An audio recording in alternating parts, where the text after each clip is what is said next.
Hello, thank you for listening. This is the near death experience of Alette, and this experience occurred in November 4th, 2014, and was documented on March 10th, 2017. Open quote. My mom and I were very close for the first 13 years of my life. Then we drifted apart and only really found each other again the last few years of my life, about 40 years later.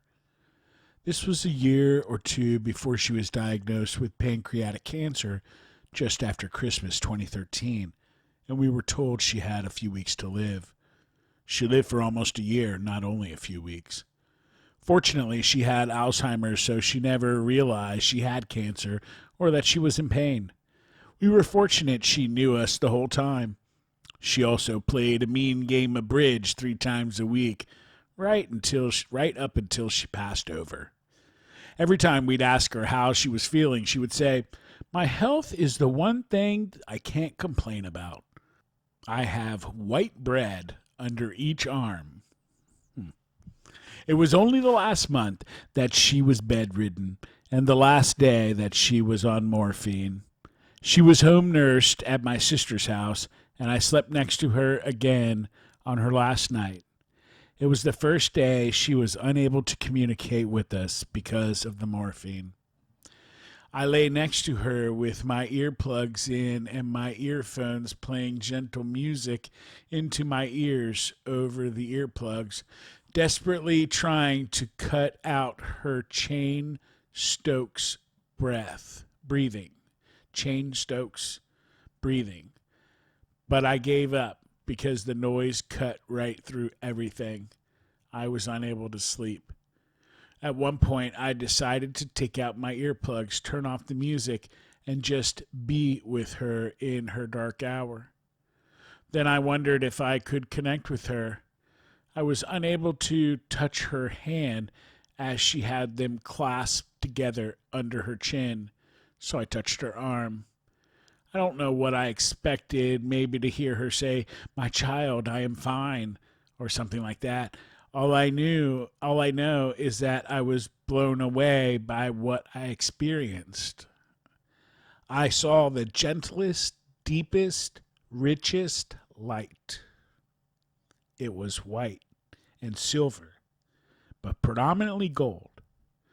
The feeling of utter peace, all caps, was so beautiful. There just aren't any words in this world to describe it. I passed out and slept right through the night. The nurse woke me up the next morning and said, "Boy, did you sleep. You snored all night." I probably snored louder than my mother's chain Stokes breathing, and I am not a loud snorer. I took the nurse home, and my mom waited for me to come back before she passed over. I gonged the Tibetan singing bowl, played music, and washed her body, just as I washed my husband's after he died in 2012. I could not really mourn my mom's death because of that experience. Of course, I miss her because she had become my best friend, but it is as if she climbed into my heart after that experience. And I feel that somehow our connection has opened up a bridge for a lot of ancestral healing that is busy happening now, which is another story. And for the next year, I experienced a miraculous year. Normally, I attended 1 or 2 workshops for personal development. That year, I attended 13 workshops. They all came to me, and somehow I just had time to do it all. They were all fun. I dived with the dolphins, attended dancing workshops, and had a truly blessed year. I saw a movie of Wayne Dyer explaining that we step out of the way and become selfless. We open up for miracles to happen. Miracles are always 1, positive, 2, intense, and 3, unexpected. Suddenly, I realized what had happened that night. I needed to take out the earplugs, let go of my need to sleep, and just be with my mom.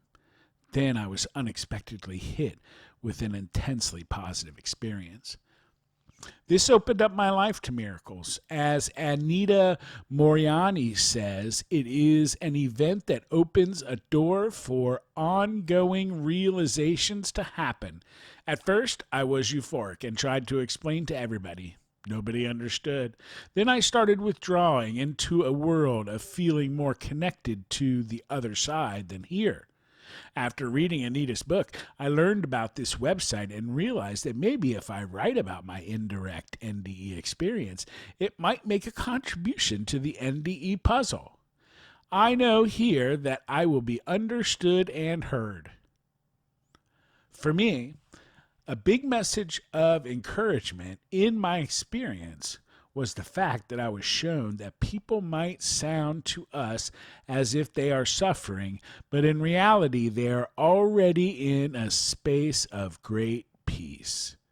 Maybe my story helps somebody find peace who is assisting a loved one in a dying process. End quote. What a beautiful story, and although maybe not the typical NDE, I think it does fill in part of the puzzle. Always looking for puzzle pieces. And there's some questions. Question: at the time of your experience, was there an associated life-threatening event? Answer: my mother showed me the other side during her passing. I was helping my mom with her passing over during her Cheyne-Stokes breathing while on morphine and unable to communicate. It was not my NDE, as it was not me dying. It was more like an NDE because I was shown by my mother where she was, and it blew me away. But because of that experience, I understand now when people talk about their NDEs. I found that nobody I tried to explain what I saw and felt could relate or understand what I was saying. Asking about rating your consciousness. Question: I am sure my SDE is probably not nearly as intense as other first-hand ones, yet I found that once I entered that space, I was transported into another realm that was far more real and beautiful than anything I had ever known, experienced, or imagined before. Question: did time seem to speed up or slow down? Answer: it was a void of bliss. As I passed out, I just remained there with my mother. Maybe something happened in my subconscious because now she is one with me. Question: comparing your vision. Answer: I was tired and wanted to sleep. I was in a normal state of being my mom's caretaker. I was sad that we would never connect again, but I never thought that in her seemingly terrible last night, she was actually at peace. Beautiful. Question: did you see an unearthly light? Answer: yes. It was a gold, all caps, color that does not exist on Earth. There was a feeling of white and silver, but mainly it was a yellow gold, soft color. Question: what was your religion prior to your experience? Answer: I grew up in Christian, but am seriously anti-religious. However, I am very spiritual and have my own connection with God. Question: what importance do you place on your religious/spiritual life after your experience? Answer: greatly important to me. Question: what is your religion now? Answer: Christian/Protestant. I was a Christian missionary at one stage, giving up my house and earthly possessions. I left my family and country to serve God with my 4-year-old and being 4 months pregnant. Then I realized it was a cult, and I got out of it. That freed me from religion, even though it took about 6 years to find my own feet. The next 20 years, I grew up into my own spirituality. I am very secure and happy in my faith and myself now, as I was at the time of my mother's passing 2 years ago. Question: did your experience include features consistent with your earthly beliefs? Answer: I believe in spirit/God/afterlife, not in heaven and hell, but I could never have imagined that light and peace. Question: Do you believe in an afterlife after your experience? Answer, yes. I knew my mom was on the other side. Death is only a doorway. I immediately knew this was the other side.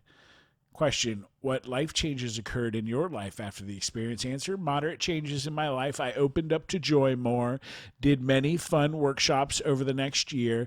I had a real mystical love relationship and drew a soulmate into my space. Pity it did not last. I started becoming more focused and directed in getting my life sorted out, house and rental space organized. I started writing my life stories. This is one of about 50. Maybe I will publish it one day. I want to get my income from house and my paperwork organized this year so that I can be freed up to do my passions more. I want to write my stories, do astrology, do less, and be more.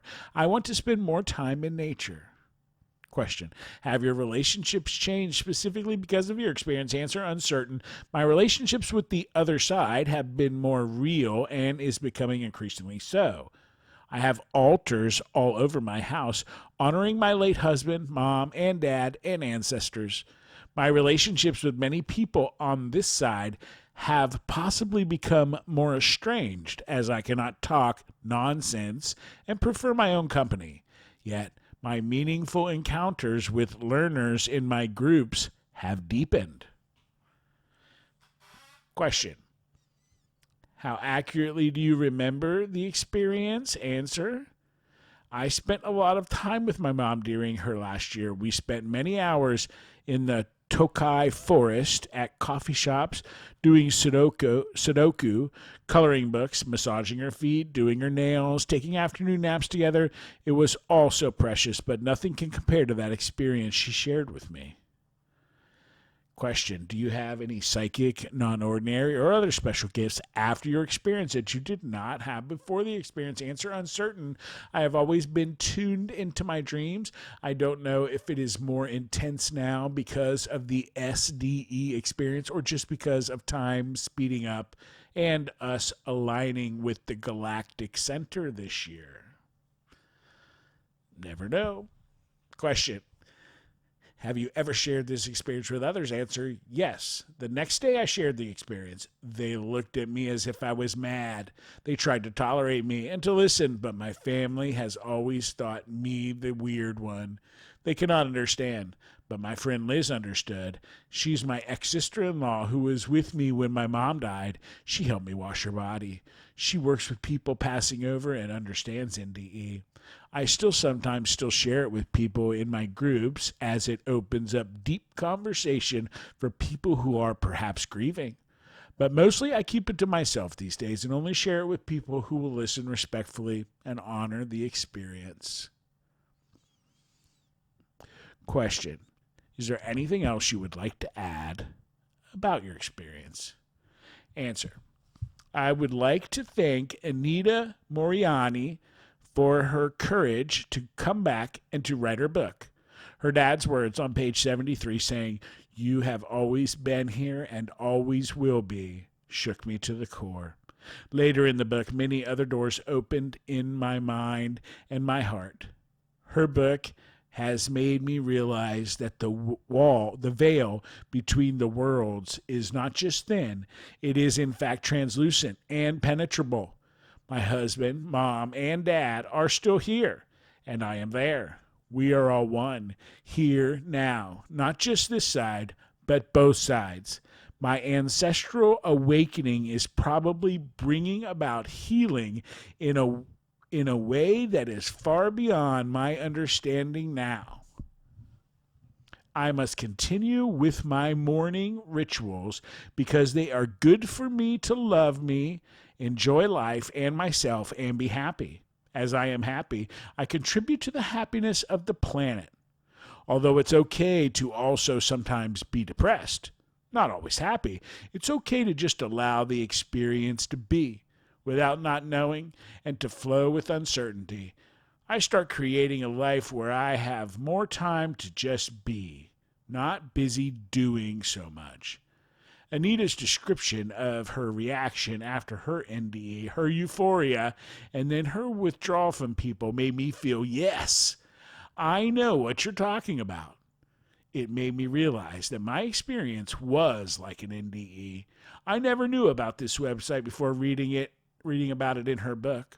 I never thought of my experience as an NDE and something to share with the world. It made me feel that maybe I was given that experience by my mom to share it with others here and not just keep it to myself as a comforting thought of where she was on that last night. Amazing. Thank you.